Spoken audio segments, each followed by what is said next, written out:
Ya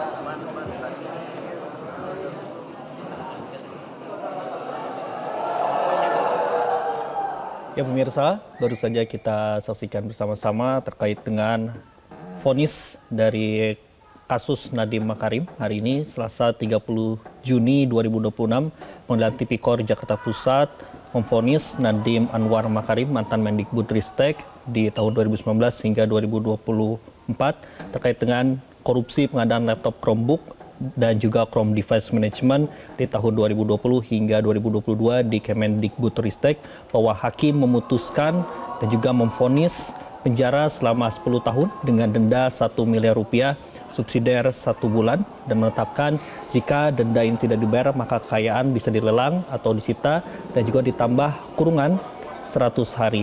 Tadi pun juga hakim menyampaikan bahwa ada uang pengganti dengan jumlah 809 miliar rupiah atau penjara 5 tahun. Tadi juga ada beberapa hal yang disampaikan oleh sejumlah hakim yang memberatkan terkait dengan kasus ini, yaitu adalah melanggar komitmen pemberantasan korupsi, kemudian juga membuat kerugian negara dengan jumlah yang sangat besar. Tadi pun juga hakim menyampaikan ada beberapa hal yang meringankan dari putusan ini ataupun di vonis ini terkait dengan sikap dari Nadiem Makarim, sopan, tertib, dan juga tadi disampaikan merupakan tokoh pendidikan juga. Tadi pun sebelum vonis pemirsa ada sejumlah pertimbangan dan juga menimbang yang disampaikan oleh sejumlah hakim. Ada sejumlah hakim yang berpendapat meringankan dan juga memberatkan terkait vonis Nadiem. Hal itu disampaikan juga dalam sejumlah pertimbangan dari vonis sehingga ada perbedaan pendapat pandangan dalam memvonis Nadiem Makarim sehingga dapat divonis 10 tahun penjara. Pertama pemirsa, tadi kita akan melihat terlebih dahulu bagaimana suasana di ruang sidang Tipikor yang sedang berlangsung saat ini.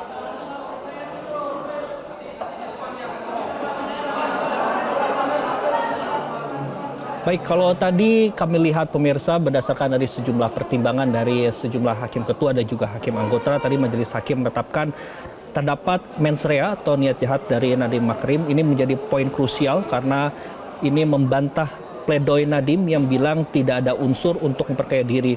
Dan bukti perbuatan yang mengarah ke niat jahat majelis hakim menilai ada unsur kesengajaan berdasarkan sejumlah hal.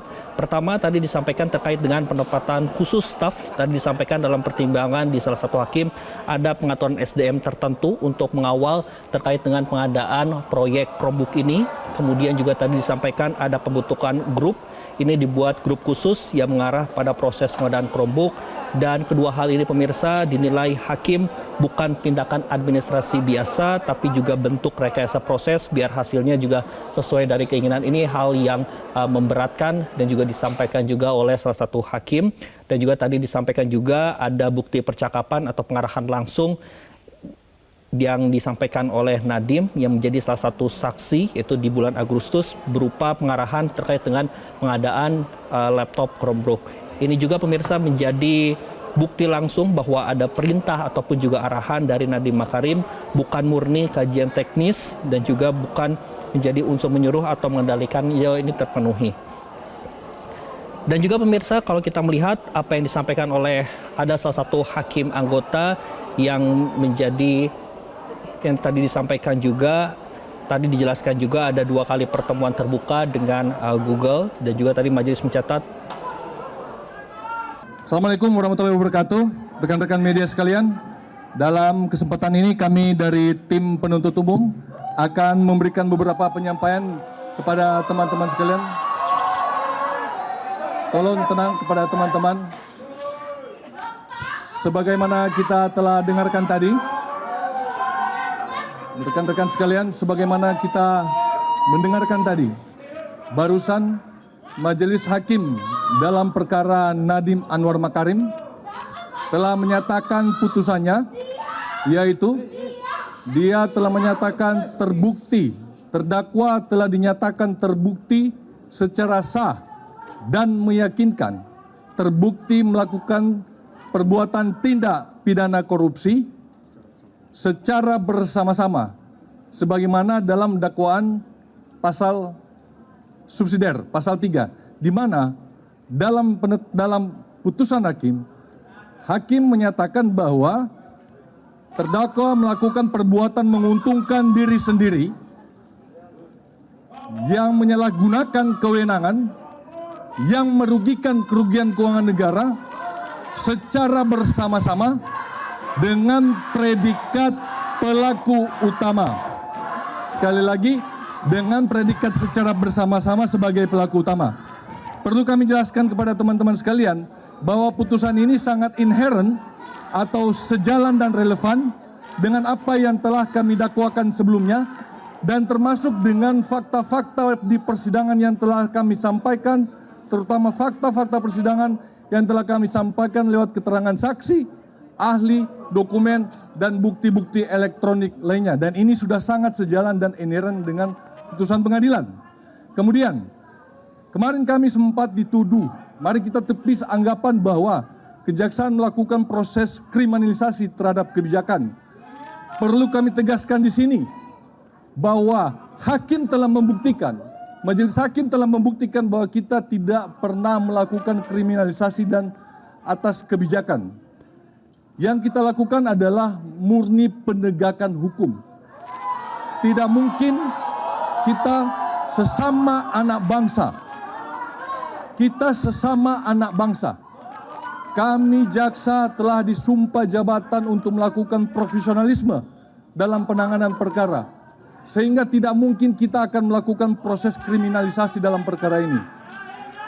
Teman-teman sekalian, perlu kami jelaskan, proses penetapan tersangka, proses penyelidikan, proses penyidikan, proses penuntutan yang ada di kejaksaan begitu sangat dinamis, begitu sangat kuat analisanya, sehingga kami kejaksaan tidak pernah akan mungkin mengkriminalisasikan sesama anak bangsa. Kemudian, atas putusan ini, teman-teman, atas putusan ini bukan terkait siapa yang kalah. Ini bukan terkait siapa yang menang. Tidak ada sama sekali. Ini bukan menang atau kalah. Tapi pada hari ini, hukum telah ditegakkan. Keadilan telah ditegakkan. Terdakwa telah mendapatkan keadilan. Warga masyarakat telah mendapatkan keadilan. Anak-anak sekolah yang hak-haknya dirampas, yang dimana tidak mendapatkan pemerataan pendidikan digitalisasi di seluruh Indonesia, mendapatkan keadilan. Anak-anak sekolah seluruh Indonesia yang datanya diambil, identitasnya diambil, disimpan dalam satu lembaga tertentu, hari ini telah mendapatkan keadilan. Inilah keadilan yang sebenarnya. Kami penuntut umum melupakan segala hinaan, cacian, makian, cemooh, ancaman yang disampaikan di dalam persidangan, di luar persidangan. Kami menghormati apa yang sudah diputuskan oleh majelis hakim pada hari ini. Untuk itu, kami mengajak kepada teman-teman sekalian, kepada seluruh warga masyarakat Indonesia untuk menghormati apa yang sudah diputuskan oleh majelis hakim pada hari ini. Demikian dan sekian. Terima kasih. Ya. Cukup ya.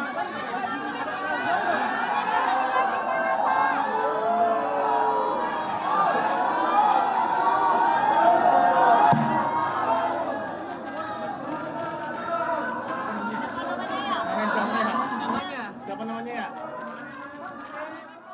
Ya pemirsa, itulah tadi apa yang disampaikan oleh Jaksa Penuntut Umum Cornelis G. Paulus. Ia menyampaikan bahwa Jaksa Penuntut Umum pertama menghormati putusan hakim dan juga meminta ataupun juga mengajak seluruh masyarakat untuk menghormati apa yang disampaikan oleh hakim terkait dengan vonis Nadiem Makarim yang divonis 10 tahun penjara. Dan pemirsa, kalau kita melihat tadi dari hal yang disampaikan oleh sejumlah hakim anggota dan juga hakim ketua, memang terdapat sejumlah pendapat yang berbeda atau dissenting opinion. Tadi juga kami sempat mencatat memang terkait dengan apa yang disampaikan oleh hakim anggota Andi bahwa terdapat 2 kali pertemuan dengan Google. Dan majelis tadi mencatat pertemuan ini bersifat terbuka, tidak tertutup, tersubuk. Ini juga menjadi rangkaian pembuktian relasi dengan pihak swasta. Dan memang ada beberapa pertimbangan-pertimbangan lainnya terkait dengan hakim memvonis Nadiem Makarim 10 tahun penjara.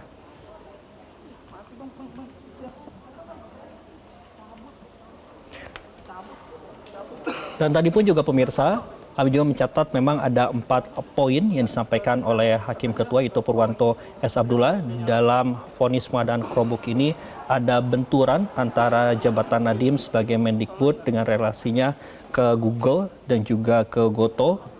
Dan tadi juga disampaikan ini menyasar terkait dengan pasal 3 Undang-Undang Tipikor. Dan pemirsa, untuk mengetahui bagaimana situasi di pasca sidang dan juga vonis 10 tahun penjara Nadiem Makarim, kita akan terlebih dahulu untuk menyapa ada Bobi Prabowo. Tapi sebelumnya pemirsa, kita akan melihat dulu dan juga mendengarkan apa yang akan disampaikan oleh Nadiem Makarim. Berikut ini.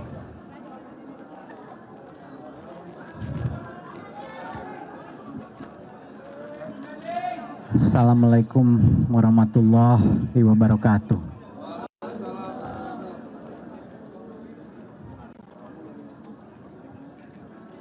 Hari ini kita menanyakan pertanyaan sangat besar kepada sistem hukum kita. Kita menanyakan apakah kebenaran, apakah keadilan masih ada artinya. Dan hari ini terjawab. Semua fakta-fakta pengadilan diabaikan. Saya divonis 10 tahun plus 5 tahun, jadinya 15 tahun. Saya divonis dengan fakta-fakta yang sangat tidak masuk akal.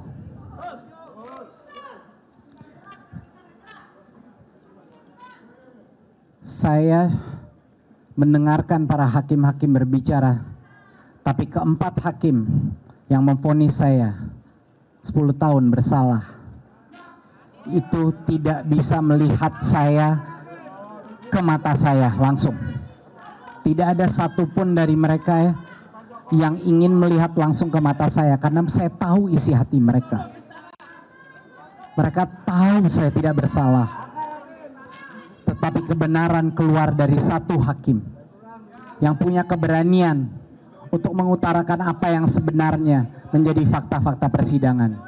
Ada satu dissenting opinion, Hakim Andi, yang telah membeberkan kebenaran secara lugas dan menyebut saya harus bebas tanpa syarat.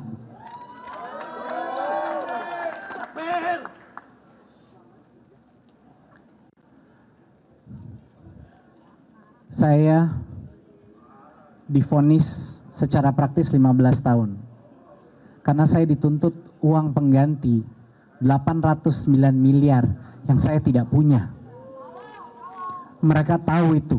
Dari laporan hasil kekayaan saya di akhir saya menjabat, saya tidak punya uang sebanyak itu dalam bentuk apapun. Itu artinya saya divonis 15 tahun. 809 miliar itu tidak pernah menyentuh saya sekalipun. Sudah dibuktikan dengan dokumen, dengan saksi bahwa uang itu tidak pernah keluar dari rekening PT Akap, yaitu Goto. Tidak satu pun uang itu saya dapatkan, saya terima. Dan uang itu uangnya PT Akap dan tidak ada hubungannya sama sekali dengan Google maupun kasus Chromebook. Bayangkan, tapi saya ditanggung beban untuk membayar balik itu. Saya sudah tidak tahu apa kata-kata yang bisa saya ucapkan untuk menjelaskan perasaan saya pada hari ini. Belum pernah ada kasus di mana jutaan orang menyimak setiap fakta persidangan. Jarang sekali ada kasus di mana tokoh-tokoh anti korupsi semua serentak menyebut bahwa ini tidak ada unsur korupsinya. Pakar hukum, pakar undang-undang korupsi, bahkan ketua tim perumus undang-undang Tipikor membilang saya harusnya bebas. Jadi saya sudah tidak tahu lagi mau minta tolong ke siapa? Di mana saya bisa mendapatkan keadilan? Harapan saya satu-satunya adalah kepada masyarakat Indonesia. Harapan saya satu-satunya adalah kepada setiap orang yang masih percaya kebenaran ada artinya dalam negara ini.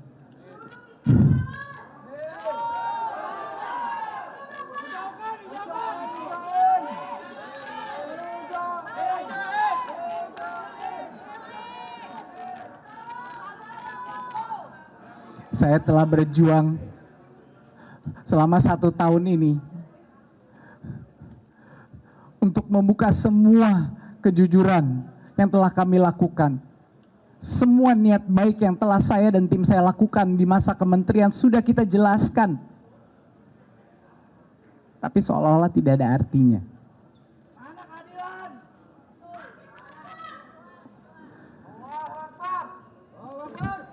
Saya tentunya akan terus berjuang demi anak-anak saya, demi keluarga saya, demi seluruh negara Indonesia yang saya masih cintai. Saya akan berjuang.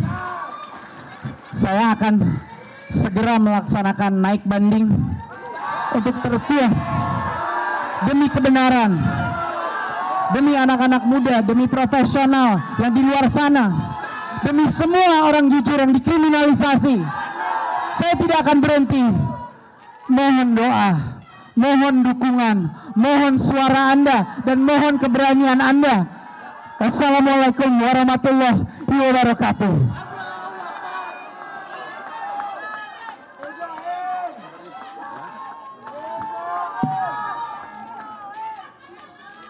Assalamualaikum warahmatullahi wabarakatuh.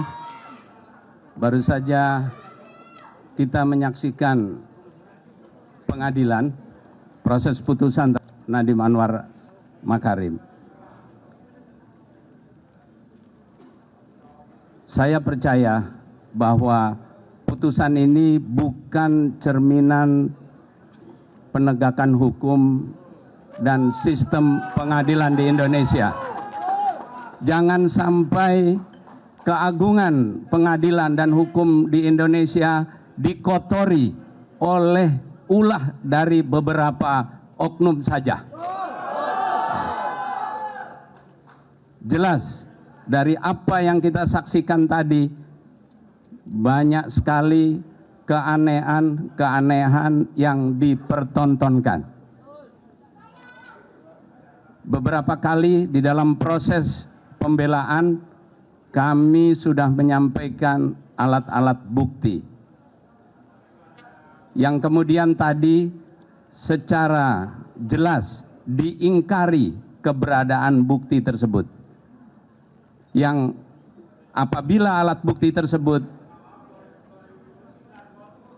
dijadikan pertimbangan maka tidak akan ada putusan terhadap Nadiem Anwar Makarim yang menyatakan Anwar Nadiem Makarim bersalah melakukan tindak pidana korupsi.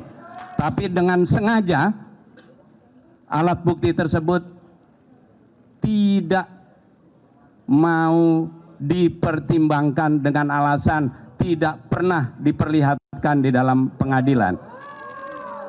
Kita bisa putar di dalam proses persidangan, ada rekamannya, semua alat bukti itu ada, dan terhadap tindakan ini maka kita akan menempuh jalur hukum sesuai dengan apa yang diatur di dalam perundang-undangan mengenai adanya obstruction of justice, menghalang-halangi keadilan. Jadi kami akan melakukan tindakan hukum tersebut. Yang kedua, jelas tadi kami tidak diberikan pertimbangan untuk merespon putusan sebagaimana di dalam proses persidangan yang biasa. Kita tidak diberikan kesempatan untuk menyampaikan banding di dalam persidangan. Ini juga sesuatu yang perlu dicatat. Tetapi percayalah, ini bukan potret penegakan hukum di Indonesia yang sebenarnya. Ini hanya orang-orang tertentu saja. Ya. Jadi tetap percayalah kepada penegakan hukum di Indonesia, karena kita akan proses, kita akan lakukan respon terhadap putusan ini, kita akan ajukan banding, dan kita akan lakukan tindakan hukum yang seharusnya untuk menegakkan keadilan, untuk melawan tindakan-tindakan yang merintangi keadilan. Karena kita diberikan hak oleh undang-undang untuk mempertahankan keadilan, mengungkapkan kebenaran. Terima kasih. Baiklah, terima kasih kawan-kawan. Pertama-tama kami mengapresiasi untuk Hakim Andi Saputra, karena tadi secara cerdas dan jelas beliau menyampaikan dissenting opinion yang betul-betul masuk di akal sehat. Masuk di akal sehat. Kita apresiasi hakim seperti Andi Saputra, dan semoga hakim-hakim seperti ini bisa banyak ke depannya. Kawan-kawan sekalian, perlu diketahui bahwa tadi ada dua dakwaan pokok, dakwaan primer dan dakwaan subsidiar. Untuk dakwaan primer tadi dinyatakan tidak bersalah, tidak terbukti, sedangkan dakwaan subsidiar dinyatakan terbukti. Nah, di dakwaan subsidiar dinyatakan terbukti karena menurut hakim ada kepentingan Pak Nadiem selaku terdakwa dengan pihak Google. Padahal perlu diingat, sejak awal di persidangan ini kita sudah menunjuk tidak. Dengan apa? Dengan niat baik kita menghadirkan saksi dari Google. Bahkan kalau dikatakan ini adalah kepentingan, seharusnya Google sudah dari awal sebagai saksi oleh jaksa, tapi tidak pernah dihadirkan. Malah kami yang menghadirkan, dan Google sudah menjelaskan semua itu adalah semua proses bisnis yang biasa. Tadi Hakim Andi Saputra juga sudah menjelaskan seperti itu. Perlu dijadi garis bawah, ini akan jadi presiden jelek buat negara kita kepada menteri-menteri yang swasta. Ini ingat ya, akan jadi presiden jelek bagi menteri-menteri yang swasta. Kalau Anda nanti sebagai atau sebagai pihak swasta yang tiba-tiba jadi menteri, jangan coba-coba Anda melakukan kegiatan yang ada kaitan-kaitan dengan masa lalu Anda. Maka akan kena pidana. Ini jeleknya putusan ini. Jadi putusan ini tidak hanya terkena kepada Pak Nadiem, tapi akan terkena kepada menteri-menteri yang sekarang lagi menjabat. Ini akan jadi presiden yang jelek. Itu yang pertama. Lalu yang kedua, sudah disampaikan oleh Pak Dodi, kami sudah mengulangi berkali-kali, jangan sembunyikan fakta-fakta persidangan, karena kami punya bukti-buktinya. Tadi hakim dengan terang benderang mengatakan bahwa buktinya tidak ada. Loh, selama ini sidang dia kemana? Apa mereka tidur? Bukti bahwa adanya surat jaminan mutlak disampaikan secara tegas oleh Ketua LKPP, dan semua vendor-vendor itu mengatakan dalam persidangan ini. Dan ketika kami mintakan bukti itu, jaksa, karena ini bukti dipegang oleh jaksa, jaksa mengatakan entar sok, sampai akhir persidangan dia tidak serahkan bukti itu. Berarti kan salahnya ini siapa? Siapa yang menyembunyikan bukti? Tapi bahwa surat jaminan itu ada, sudah dikatakan oleh saksi yang hadir di persidangan. Jadi ini betul-betul merupakan manipulasi terhadap fakta persidangan. Begitupun dengan tadi yang disampaikan tentang uang pengganti. Ini betul-betul tidak masuk di akal. Karena dalam satu sisi, hakim mengatakan bahwa tidak ada aliran dana ke Nadiem. Begitupun hakim yang dissenting opinion, tidak ada yang mengatakan aliran dana. Bagaimana orang yang tidak ada aliran dana, tidak dapat keuntungan apa-apa, harus kena uang pengganti? Ini betul-betul tidak masuk di akal. Nah, terakhir kami sampaikan bahwa berapa kegiatan-kegiatan yang merupakan petunjuk niat baik dari Nadiem. Misalnya contoh, dia mengangkat ahli-ahli sebagai tim ahli untuk percepatan, karena pada waktu itu COVID perlu adanya ahli-ahli. Itu dianggap sebagai niat jahat oleh hakim.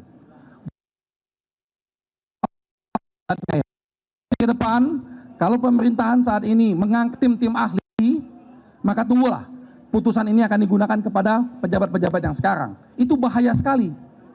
Lalu Nadiem juga punya niat baik, karena kekurangan membayar untuk negara tidak mampu membayar secara cocok kepada ahli-ahli tersebut, dia mengeluarkan dana-dana pribadinya. Itu juga dianggap niat jahat. Ini betul-betul fatal cara pemikiran seperti ini. Nah, jadi kalau dikatakan tadi oleh rekan jaksa penuntut umum tidak ada kriminalisasi, inilah bentuk kriminalisasi itu. Inilah bentuk kriminalisasi yang nyata-nyata ada.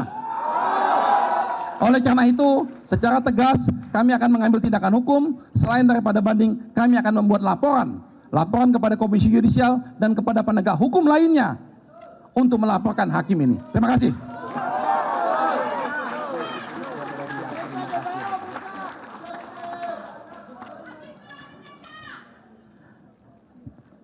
Saya ingin hanya menutup preskon ini dengan ucapan terima kasih yang sebesar-besarnya dari dalam hati saya.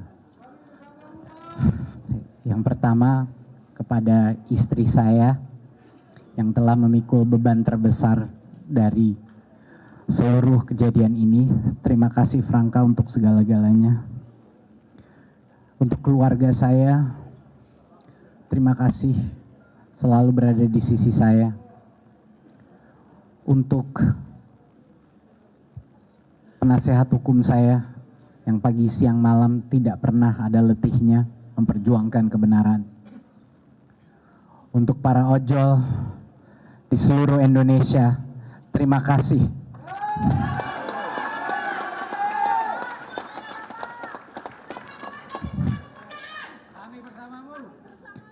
Salam satu aspal. Untuk para guru-guru se-Indonesia, saya juga ingin ucapkan terima kasih yang sebesar-besarnya. Karena berkat Anda dan suara Anda, kenyataan di lapangan mengenai pemanfaatan Chromebook maupun hal-hal lain yang berhubungan dengan digitalisasi pendidikan terbuka. Dan saya ingin mengucapkan terima kasih juga kepada semua tokoh-tokoh masyarakat, semua pakar hukum, semua pegiat anti korupsi, dan semua teman-teman yang telah bersuara, berani bersuara di situ. Tim media yang luar biasa, teman-teman rekan media yang hadir di sini, yang saya bisa melihat dari muka-muka teman-teman bahwa kasus ini udah bukan mengenai saya lagi. Kasus ini menyentuh hati semua orang karena yang dipertaruhkan adalah masa depan negara kita. Itu. Sekali lagi terima kasih. Saya akan terus berjuang, tapi saya harap teman-teman juga akan terus berjuang. Terima kasih.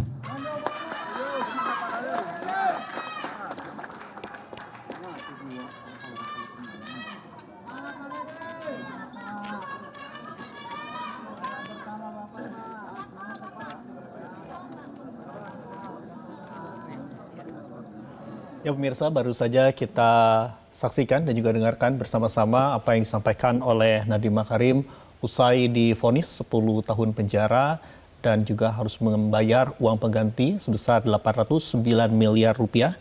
Tadi Nadiem Makarim menyampaikan bahwa terdapat semua fakta-fakta di pengadilan yang diabaikan dan juga vonis 10 tahun ini dengan fakta-fakta yang disampaikan oleh hakim ketua dan juga hakim anggota ini tidak masuk akal, termasuk uang pengganti 809 miliar rupiah.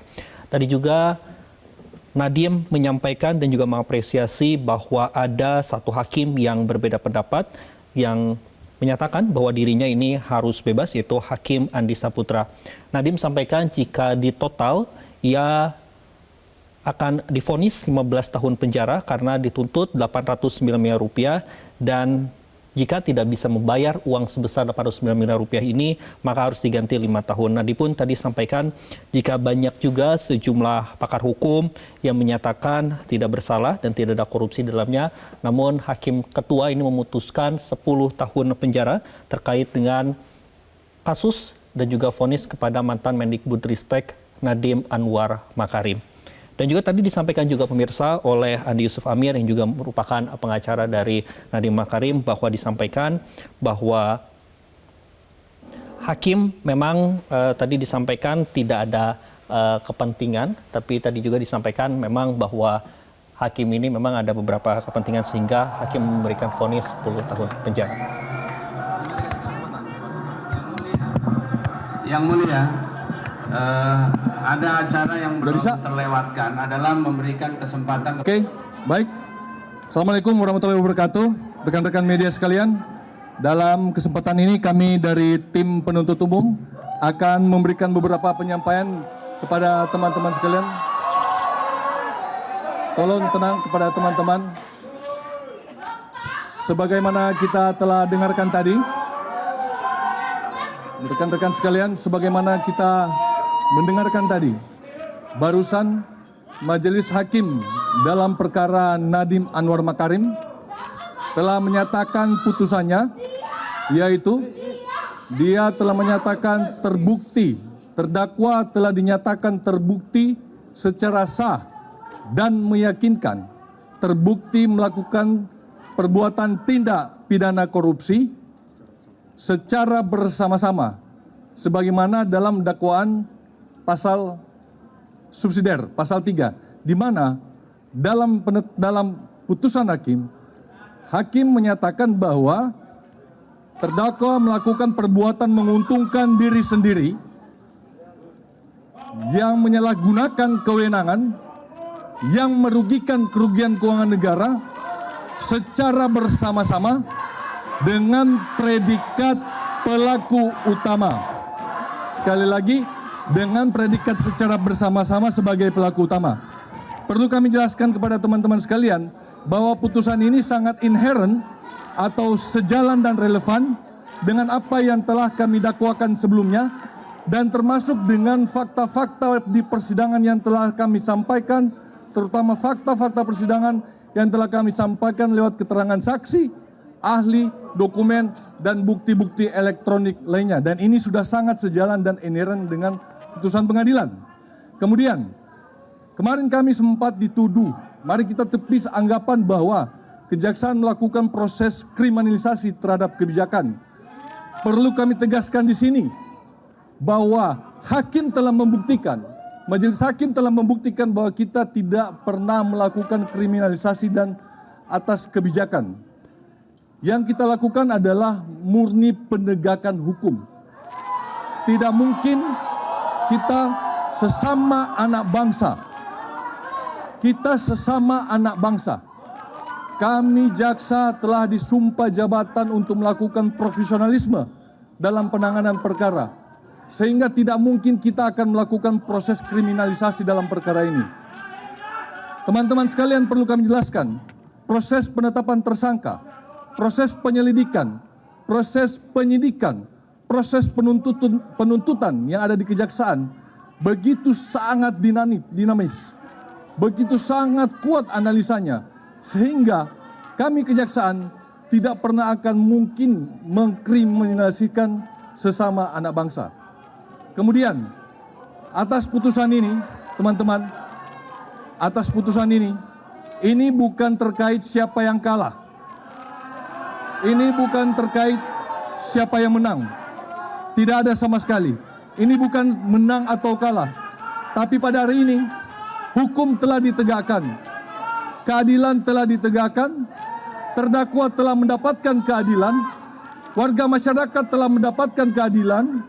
Anak-anak sekolah yang hak-haknya dirampas, yang dimana tidak mendapatkan pemerataan pendidikan digitalisasi di seluruh Indonesia, telah mendapatkan keadilan.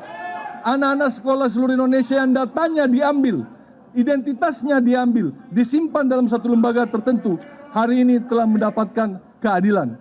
Inilah keadilan yang sebenarnya. Kami penuntut umum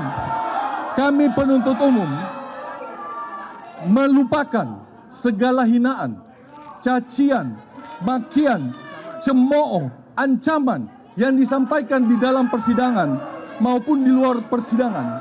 Namun kami menghormati apa yang sudah diputuskan oleh majelis hakim pada hari ini.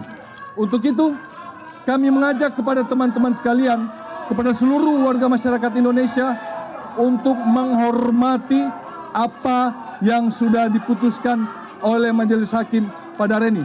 Demikian dan sekian. Terima kasih. Cukup ya. Jelajahi cara baru mendapatkan informasi. Download Metro TV Extend sekarang.